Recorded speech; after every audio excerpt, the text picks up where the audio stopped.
On May 4th, 2020, as part of a documentary series called Plandemic, I released an interview featuring science whistleblower, Dr. Judy Mikovits. The interview received fierce backlash for spreading what the media declared dangerous conspiracy theories. As a father and a veteran media producer, there was no way that I would release harmful information into the world during a moment as vulnerable as now. I had known Dr. Judy for 2 years before filming her interview. I read her book, then thoroughly researched and vetted her story. After interviewing her legal team, former colleagues, and people who have known her for decades, one thing I can say without question is, Judy Mikovits is one of the most honest, caring, and courageous women I've ever known. Why then would the most powerful forces of big tech, politics, media, and medicine go to such extreme measures to silence her voice all over the world? And why did all of the debunkers invest so much ink and airtime defaming Dr. Judy's character while avoiding very real revelations pertaining to patents, conflicts of interest, and the deadly corruption pervading our global health organizations?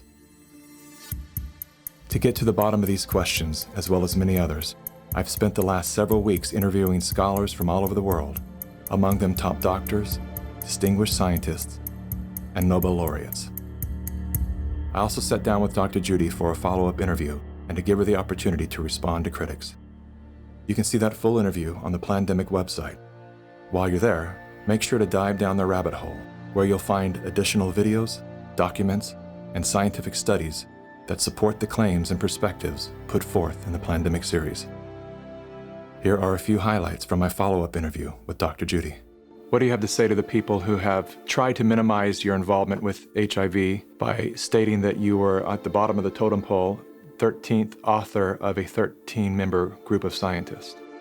Well, the 13th author is the senior author, so that means they're the most important author. Why did you agree to retract your own XMRV paper? The paper was actually force retracted. I was actually being held in jail. You told me that you had financial offers to remain silent. If you simply say you made a mistake and promise never to say another word, you can keep everything. You'll get all of your grants. You'll get everything back, millions of dollars. You'll get publication and funding. My lawyer said, that's the best offer you're going to get. I said, you don't understand me. I don't need an offer. I've already lost everything. If I thought even one child or one grandma was injured or killed because I didn't do something, that would have ended my life as I know it. There was no money you could ever pay me to get me to cover this up. I will never stop telling the truth.